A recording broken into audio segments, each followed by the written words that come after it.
everyone, welcome to my channel. I'm Jordan, and today I am starting another new series on my channel of reading vlogs, which I am calling Booktube Friends Recommend. Now, this is not a completely original idea. I've seen a ton of amazing YouTubers, Booktubers do similar videos to this, basically where you're letting someone else on Booktube pick your TBR, or pick books for you to read for a video. And I'm gonna do just that. I thought Booktube Friends Recommend has a nice little ring to it. I searched and didn't see anyone else using this exact name for their videos.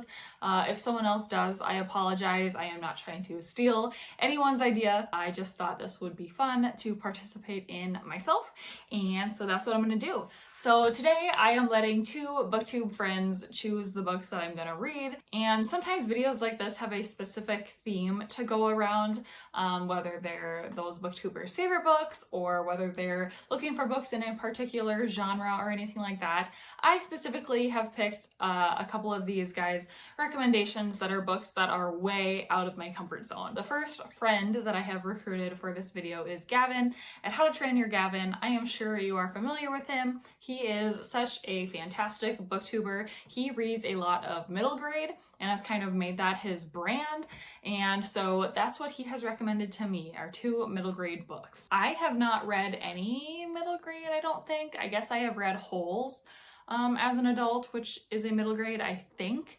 And really liked that because I love the movie. But other than that, I have not read any middle grade before. And I don't know exactly why it doesn't appeal to me. I think that a lot of middle grade is fantasy, and I don't read fantasy.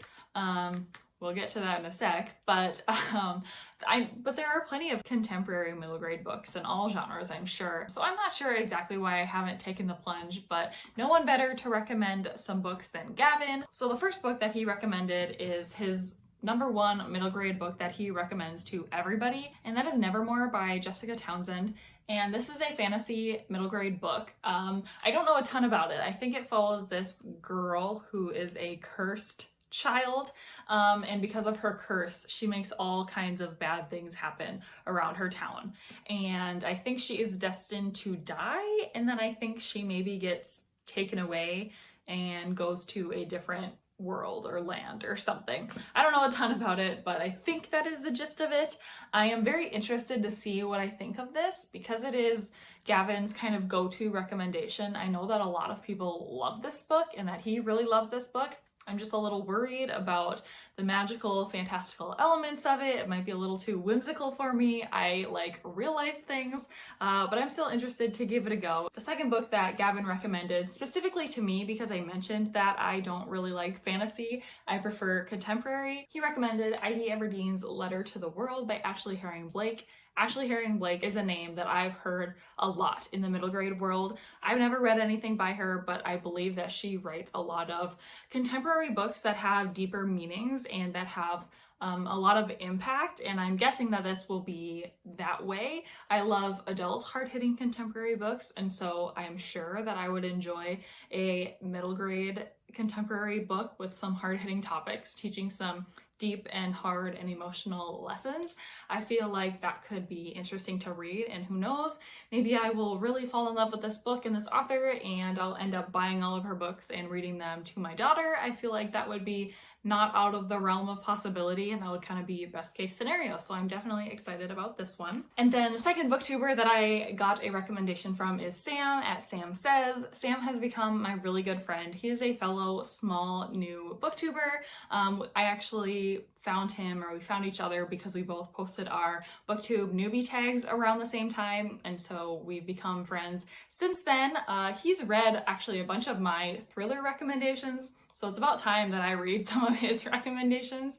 Sam reads a lot of fantasy, science fiction, and now is starting to dabble a little bit into thrillers, but fantasy is that piece that I really know nothing about, have had relatively no interest in until now. I figure if anyone can give me a good fantasy recommendation, it is him. And so he told me to read The Kingdom of Back by Marie Lu. And I haven't really read much about what this book is about, but it appears, oh yeah, I think it's about Mozart's sister? Yeah, and she goes off and does some magical things. I think he said that this is lighter fantasy. I like that it is about a person that is real. You know, it takes place somewhat in the real world. It's not necessarily this whole new world where I have to learn a whole bunch of politics and magic systems and things like that. I don't know, there's probably magic in here, but he told me that I would probably like this, and he knows that I don't really read any fantasy. So I am trusting him. I am very excited to read this book. I have heard of Marie Lu. I think that she also writes a lot of science fiction, and I love sci-fi, again, because it's more rooted in reality and it's feasible that it's something that could potentially happen in our world. So I'm interested to see how Marie Lu's writing works for me, and if I enjoy her writing, but maybe the actual fantasy plot doesn't work for me, I definitely can see myself being interested in checking out her other books. So those are the 3 books I'm going to be reading for this video. Not too much to get through. I think that'll be great for me to get a little bite-sized taste of these different genres, so I can see if there's something I might be more willing to explore. So this will just be a vlog of my experience. I'll check in, you know, as I finish each book and let you know my thoughts and let you know how these Booktube friends have done in recommending me books.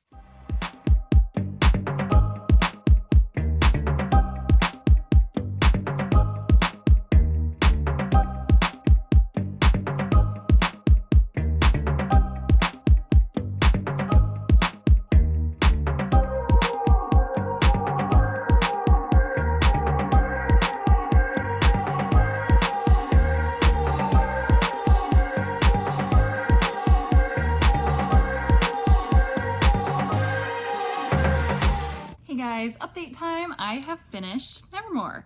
So this is a middle grade fantasy book about this girl named Morrigan, and she was born on this day.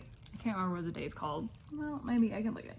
Eventide, and any child born on that day is basically destined to die after I think it's their 11th year. And so she's destined to die. So basically her family and everyone in the society doesn't put much stake in her because they know that she's not going to grow up and be a productive member of society. They consider her a cursed child. So anytime anything goes wrong in their town, people blame her because she's cursed and she's destined to die, and they have no reason not to do that. And so she's lived a pretty rough life, and we are following her basically from the evening of the eve of the day that she is destined to die.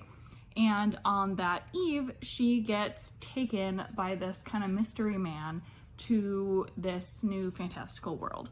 And when she's there, she learns about who this guy is that took her there, and why she was taken, and what she is actually destined for in her life. And within the book, she is hoping to get inducted into this like whimsical society, kind of prestigious group of people. And in order to do that, you have to win a series of competitions or be one of the top, is it 7 or some number of people in the competitions in order to be inducted into this society. And Morrigan wants to do that, and so we're following her through those trials, through those competitions. And I love competitions. I love competition TV shows. I love competition books. I love competing in actual competitions in real life. I love, you know, games and being competitive and stuff. And so I loved that aspect of this book. Super fun. The actual competitions themselves were fun to read about, and I enjoyed Morrigan's journey through all of those competitions and the friends and kind of allies and enemies she makes along the way. In general, this book is super whimsical, fantastical. You know, it's a fantasy book through and through, and because it's a middle grade, I feel like that whimsy is just turned up to 10. And because of that, it's not a book that I really connect to. It's just not the type of book that I enjoy. And even though it was a lot of fun, it's not something that I am going to continue with, or that I'm necessarily going to, you know, think about long into the future. That being said, the way I kind of approach middle grade and younger age group books is whether or not I would want my daughter to read them in the future, and whether I would, recommend them to her and encourage her to read them. And this book, I absolutely would. I think it is super fun and great for middle grade kids to read. And so because of that, I'm going to rate it 4 stars. I think that's a good balance between, it's not the perfect book for me, so it's not a 5-star, but I had a lot of fun reading it, and I would totally recommend it and encourage middle grade kids to read it. So that is my quick review of Nevermore. I am very excited. I'm very glad that Gavin recommended this to me. It's outside of my comfort zone, and it's always good to read outside of your comfort zone, not only to just test your limits and make sure that the things you say you prefer, you actually do prefer, but also just to stretch yourself and see different perspectives. I don't read middle grade ever, and I think it's a good perspective to put myself into the mindset of, young kids, because they have great stories too. And so that was a really fun reading experience. I am very excited to read the other middle grade that Gavin has recommended to me, and to get into the historical fiction fantasy book that Sam recommended. So I will be back when I have an update on one of those next 2 books. Not sure which one I'm going to pick up first, but I am excited for both of them still.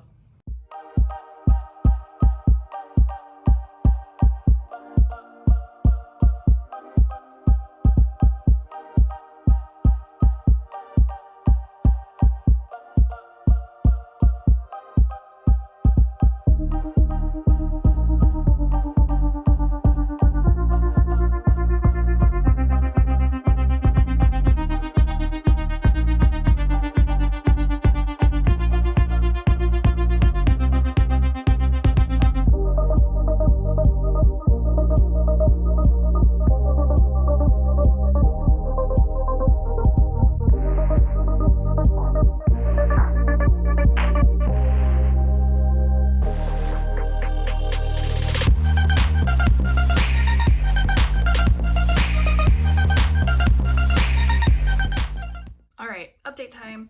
I am almost halfway through The Kingdom of Back, and I'm not sure what I was expecting from this book, but this is not it. Somehow.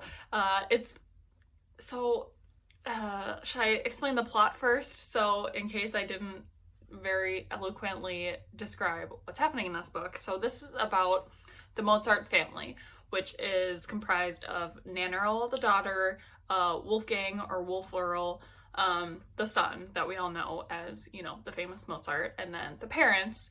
And we're basically following Nannerl as she is growing up as a musical prodigy. Both her and her brother are musical prodigies, very good at performing music, and their parents are kind of using them sort of to perform for like royals, and to become rich off of their kids' abilities. And not only are Nannerl and Wolf Earl both gifted at performing, but they're both gifted at composing. And in this time, women are not allowed to compose music. They can perform, but it just isn't done for them to compose. And so Nannerl is slightly jealous, but just, feels like she wants to be able to compose because she is just as good at it. And so what happens in this book is she is visited by this man from this like magical kingdom who basically says that he can grant her wish to be remembered, kind of implying being remembered for her compositions, in return for some favors. And it goes from there, and it's a lot more like fantastical, whimsical, magical, flowery than I was expecting. There's a lot of fantasy description in here, and obviously I knew it was a fantasy going in. That's why it's out of my comfort zone and why Sam had to recommend it to me. But it's a lot. It's a lot to get through, and I ended up getting the audiobook as well, so that I can read and listen at the same time, as well as just listen to it when I'm doing stuff around the house, whatever. And that's working well. That's definitely helping me get through it at a good pace.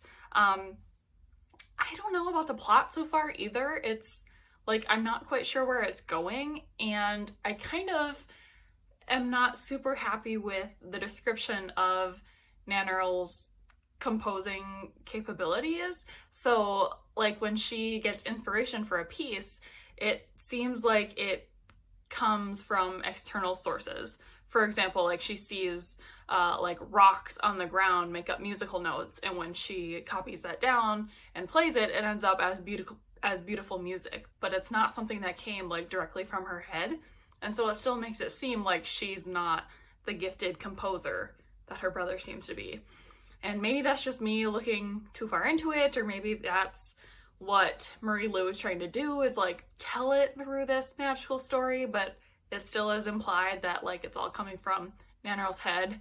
I don't know yet. It just kind of made me feel like really she can't even think of her own music. It still has to come to her from, you know, from this magical world or whatever. But we'll see how that plays out. I'm definitely going to finish the book. I don't have any plans on DNFing it or anything. It's just so far like simultaneously not what I was expecting and kind of exactly what I was expecting, and kind of the reason I don't read fantasy in the first place. So I don't know, kind of in a weird place with it, but looking forward to finishing it and to being able to wrap up all of my thoughts. So I will definitely get back on and let you know when I have done that and when I have some more thoughts to share.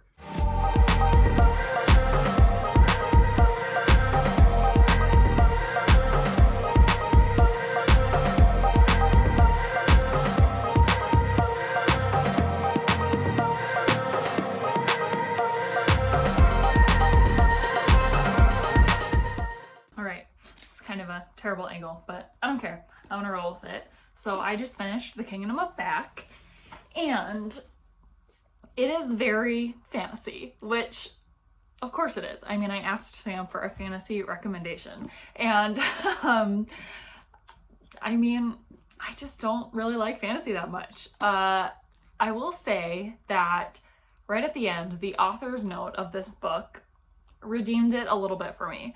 So again, like I said, this is the story of Nannerl Mozart kind of being overshadowed by her brother. And in the author's note, Marie Lu wrote that she has looked into the Mozart's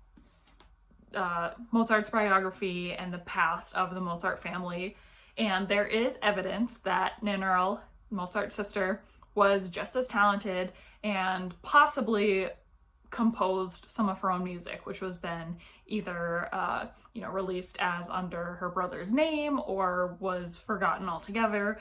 And there actually is evidence of Nannerl and Ulfril creating their own mythical world that she wanted to build on for this story. And I like that it is rooted in some history. It's hard to know with like a fantasy historical fiction book to know what's fictional and what has grains of truth in it. So I appreciate that that was included at the end to really let you know what of this was made up and what was actually possibly true. And I also appreciate, she said at the end that, let me find exactly what she said, that this story is kind of to honor all of the other countless talents who have been silenced by history, whether for gender, race, religion, sexual orientation, or socioeconomic circumstances. And I appreciate that too. You know, a story like this obviously is believable because so many women have been overshadowed or just not allowed to release their art or their work because they are women. And like she said, for countless other reasons as well. And so I appreciate that stories like this, though fictionalized, can be released now to kind of pay tribute to those people. I love stories like that. So overall, I think I'm gonna give this 3 stars. The fantasy part of this book, I just really didn't care about. It was just too fantastical to me. If you like fantasy, though, you probably will love it. Like Sam really liked this book, I think. And so that's not me saying this is a bad book, obviously. It's just saying that it's not the book for me, which was expected. But I still really, really do appreciate what this book did and where it stemmed from. So I'm glad to have read it, and I definitely will be checking out some of Marie Lu's science fiction, because I definitely prefer like fantasy that airs more on a science fiction side, in that it's somewhat feasible that it could possibly happen, really rooted in reality, where this is just straight up fantasy, total magical world and everything like that. So yeah, those are my thoughts on that. Definitely glad to have gotten through that. And I'm ready for a contemporary. So I'm really glad that the last book that I have planned, Ivy Aberdeen's Letter to the Universe, I think that's what it's called, the last middle grade book, Gavin's recommendation. I'm excited to get into that one next.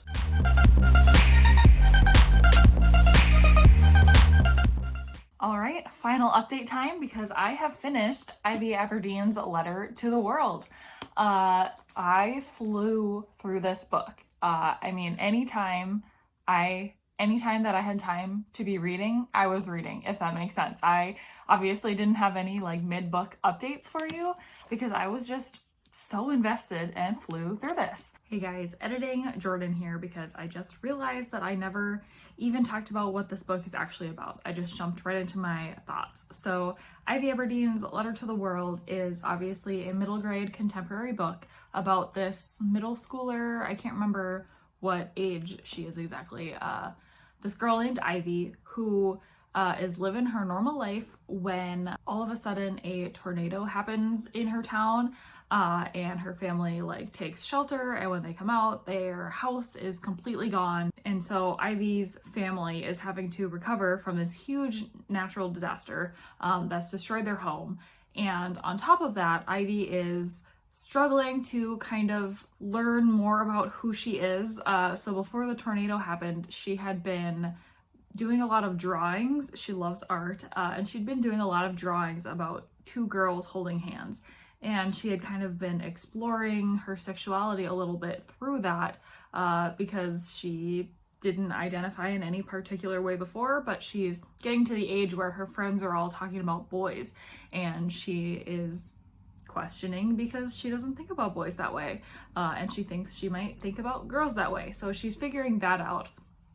And once that tornado hits, some stuff happens and she realizes that that notebook where she had those drawings saved is lost, and is lost in a way that it didn't get lost in the storm. Like someone has her notebook and has those drawings, and so now she's scared that those secrets are going to come out to her friends and family before she's ready. And so she's just struggling with a lot as a young girl, and it's her going through that really difficult time in her life. It simultaneously gives me those nostalgic feelings for the stories that I read growing up, but it's also so great because it's so different. First of all, it's obviously different because it's an LGBTQIA plus story. And I never read any of those that I can think of when I was young. And there's not that many available now, as far as I know. Not an expert on the middle grade age range, but as far as I know, stories like this are just emerging. But other than that portion of the story, it's also just a super intriguing contemporary book about this character who happens to be exploring herself and her sexuality, but she's also going through some really difficult stuff with a natural disaster that happened in her hometown, and stuff with her family and stuff with her friends, totally separate from what she's experiencing within herself, trying to figure out, if she has feelings for girls. So I love that. I love that it's a complex story within a middle grade book. I had so much fun reading this. I am gonna give it 5 stars. I mean, I can't not, especially towards the end when I'm, getting choked up at what's happening, and I feel so deeply for this main character, and I just want her to be happy and to be loved and for her life to go back to, normal before this tornado destroyed her home and everything. So, I mean, 5 out of 5 for sure. I'm so glad that I ended on this book and that I read it. Thank you, Gavin, for this recommendation. I definitely think that contemporary middle grade is my type of middle grade, but I'm still happy to have read, a couple of fantasy books too, because it's always good to read outside of your comfort zone. So to wrap up again, just really quickly, first book that I read was Nevermore. Middle grade fantasy. I ended up giving that 4 stars. Pleasantly surprised. I also read The Kingdom of Back by Marie Lu, a fantasy sort of historical fiction book.